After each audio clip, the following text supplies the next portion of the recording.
Oui, c'est en effet ce qu'il cherche, c'est à travers ces jeux enfin, avec le langage, il cherche un inconnu qui n'a pas encore existé et qui se découvre peu à peu, qui émerge enfin, du texte.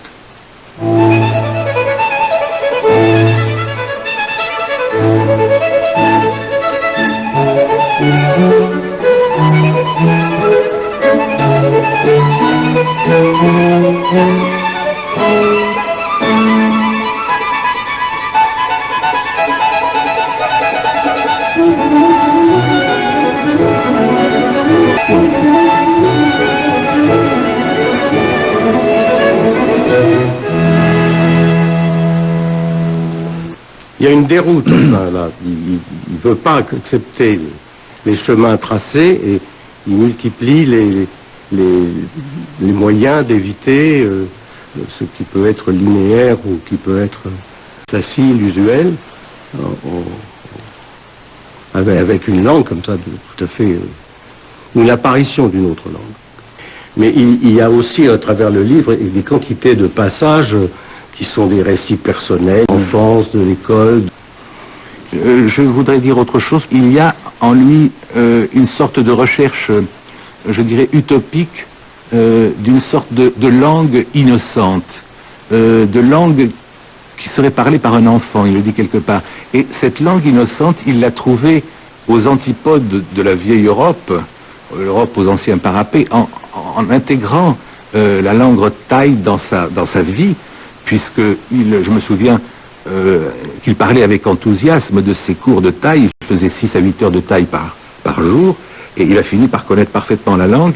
Et quelque part, il dit en effet il rêve d'une langue enfant dans laquelle les choses seraient encore innocentes. Et il y a chez lui, on peut évoquer Rimbaud, mais je dirais qu'il y a un peu la tentation de Gauguin chez lui. Je trouvais en lui cette espèce de force et de brutalité sourde, rentrée, de partir vers les îles, de partir là-bas et de s'inventer une vie neuve. Et en même temps, il avait la nécessité, par ce mouvement oscillatoire, pendulaire qui était le sien, de revenir à Paris, dans cette ville qui le retenait et qu'il détestait à la fois. N'est-ce pas, quand il dit que les mots courent dans la ville, il habitait la ville sans l'habiter, c'est-à-dire il ne sortait pas, s'il le pouvait, de son automobile, qui était une sorte de manière de se protéger et de traverser la foule des autres. Donc vous voyez, il y a toujours un déchirement dans la manière dont Jean-Michel Reynaud affronte l'extériorité par rapport à l'opacité de son désir. Donc je trouve tout le temps ce déchirement dans sa forme d'écriture. Claude Esteban, il y a dans cette poésie des années 80-90, on pourrait dire une espèce d'aller et retour sans cesse entre les mots et les choses. Je ne sais pas si on peut affirmer que les choses sont langagées, si je peux me permettre ce terme, et les mots choséifiés. Cela donne l'impression d'un tournis, d'un tournoiement, d'un carrousel, presque une espèce de manège. Oui, ça apparaît en permanence dans ses écrits, n'est-ce pas? Il parle beaucoup du mutisme du monde. Et il veut affronter ce mutisme, il voudrait faire parler le monde, mais comme si les mots étaient des scalpels, enfin des instruments qui, au lieu de révéler, déchirent. Donc il craignait de toucher à l'intégrité et à la beauté du monde, surtout du monde naturel qu'il admirait, n'est-ce pas, avec ces mots qui étaient comme des instruments froids. Et je me souviens aussi un texte que je lirai peut-être où il parle des vers froids par rapport à la réalité et sa teneur et sa sensibilité et sa chaleur. Je crois qu'il cherchait une sensualité dans les choses, il le dissimulait, il en parlait presque peu, encore une fois il y avait beaucoup de pudeur et il parlait très rarement de lui, mais au long de quelques conversations, il y avait presque parfois une allusion très vite sur ses goûts, sur ses passions, sur ses amours, et puis immédiatement il se taisait, n'est-ce pas? Il ne voulait pas en dire plus, mais il avait un grand amour des choses naturelles. Il trouvait que les mots les dénaturaient en quelque sorte, oui. Donc en permanence, il se défiait du langage, il se défiait de la langue, et on peut dire que la langue en quelque sorte là s'est vengée sur lui. Un exemple, si vous voulez bien, Claude Esteban, j'allais dire de ses poèmes verticaux. Oui. Eh bien, écoutez, je vais les prendre justement dans monnaie courante. J'avais fait un choix possible.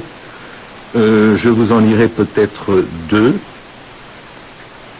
Ce sont des poèmes qui ne sont pas très longs, même s'ils sont d'une longueur particulière, étant donné qu'ils sont très courts sur la ligne, n'est-ce pas? Donc ils exigent une sorte de lecture un peu coupée, un peu spasmodique, n'est-ce pas?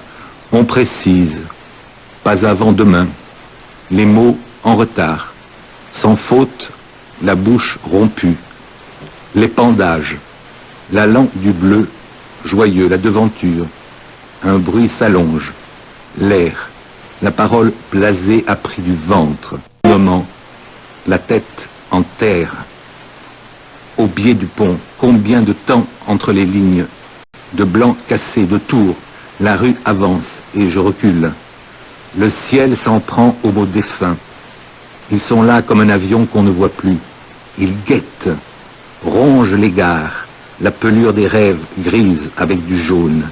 Il y a des arbres qu'on ne voit pas et l'on ne croit que ce qu'ils cachent, la rue déchirée, la circulation soudain mauvaise, rien. Je pense à moi, aucun camion n'ouvre ton cœur. Et ce qui me frappe un peu, si vous voulez, c'est pas du tout l'écriture, mais c'est une tonalité que j'oserais dire un peu baudelairienne qu'il y a chez lui, n'est-ce pas? Cette manière d'évoquer son cœur, n'est-ce pas? Comme s'il le traitait avec une sorte de déférence et de respect en le voyant blessé, en le voyant déchiré par la rue, par le spectacle de la ville, n'est-ce pas, de la ville fourmillante qui veut le déposséder de lui-même. Il y a très souvent ce rapport avec la rue, avec l'immédiateté. Il y a un camion, il y a un avion, il y a une tasse de café, et cette présence d'éléments du quotidien dans une poésie qui veut les assumer et qui les perd sur son passage. Voyez-vous, donc il y a ce double mouvement.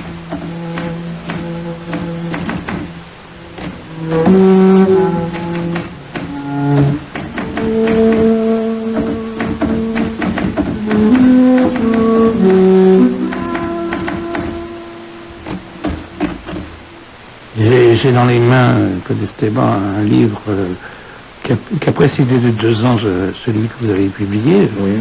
C'est-à-dire Nature, virgule, est morte, Nature est morte, oui. C'est publié chez Royanji, autrement dit André Dimanche, oui. Et on a là, je ne sais pas si ça précède réellement dans l'écriture ou pas, on a là, j'allais dire, une verticalité encore plus grande, comme un bégaiement typographique. Les mots sont complètement... je ne sais pas si vous pourriez essayer d'en lire, parce que c'est très difficile. C'est très difficile, parce qu'il y a des ruptures permanentes, de même que dans le premier livre qui avait été publié chez Mag, il y a des mots qui sont tronqués, si vous voulez. Je crois que c'est la même chose. Ça. En tout, la tasse valide en pot comme buée d'asile, sans tordre fin concert d'enfants plats, la toux, le comble, deuxième monde à ma place au sommet du vivant. Donc là, si vous voulez, la découpe est tellement forte que finalement le sens disparaît presque, n'est-ce pas? Il y a déjà ce besoin de heurter le langage qui est le nôtre habituel, notre langage de monnaie courante, mais ici je dirais de manière un peu artificielle, très volontaire, volontariste même.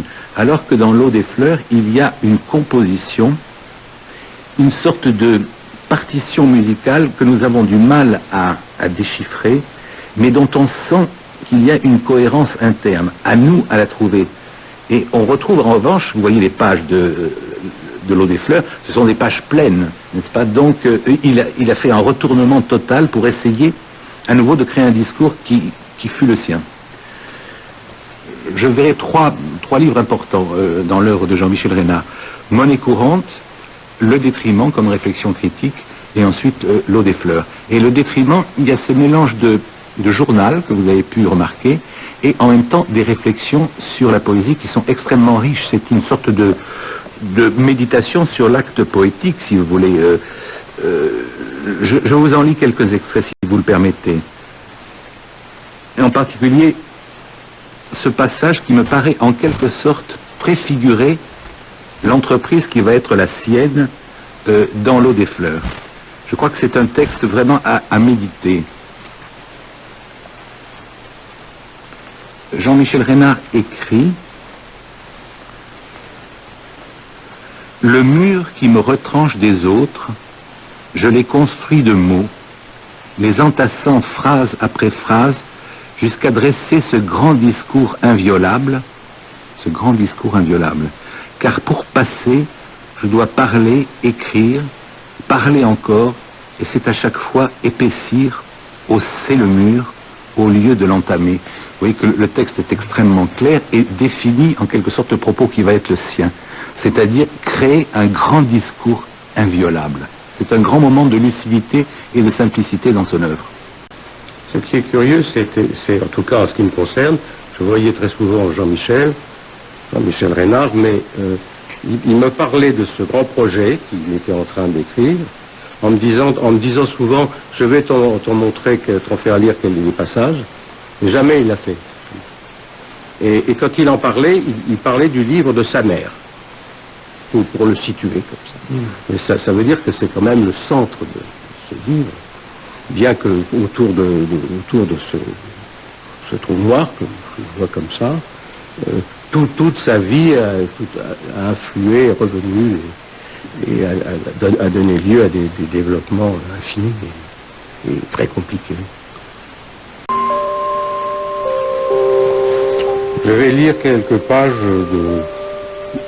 d'une sorte de stance à la mer, qui a 8 pages dans le livre, je vais vous lire le début. Mer si légère, tu t'es envolée tout de même, malgré les attaches et les câbles, et au ciel par le chemin le plus long, soit celui de la déréliction, pesante, écrasante. Or, mais il reste un poids sur la terre, à l'endroit de ta défiance, un poids plus mort que celui de ton envoi, de ta dissipation, le poids qui demeure là, lui que je regarde, à l'endroit exact de ton ombre. C'est tout le mien, car je n'ai pas encore fini d'apprendre comment on saute le pas, l'appareillage en commun et le lit. Mais je saurai, et nous ne serons plus dedans la seconde, loin tellement l'un de l'autre que nous avons été, du temps que notre amour nous pesa de son poids, bien pire. 16 décembre 1996, M est morte dimanche, hier. Mer si légère que rien n'a changé, des mots quelques alignés dedans la rue, sans amende, et les années, rien ne me laisse plus vil, plus las que ta légèreté. Je pense que je n'attendais que le jour pour célébrer notre embardée de pères, entre toutes la plus datée, mais la plus neuve également, puisque rien n'aura plus goût, jamais, à présent, de m'en détourner. Mer si légère, depuis la date d'hier, dis-le-moi, est-ce qu'il est aussi facile toujours de n'avoir plus revu l'amour, ni le jour de la vie, ni l'espoir de mourir, en ayant de la sorte autrement réussi son destin. Mer si légère que tes lèvres qui parlaient comme jamais ne disaient rien, crantées sur le trépan de la sonde, de la buse d'incubation. Est-ce que tu as dit quelque chose, enfin? Quel a été ce mot dernier, vivant, que je ne faillirai plus dévier?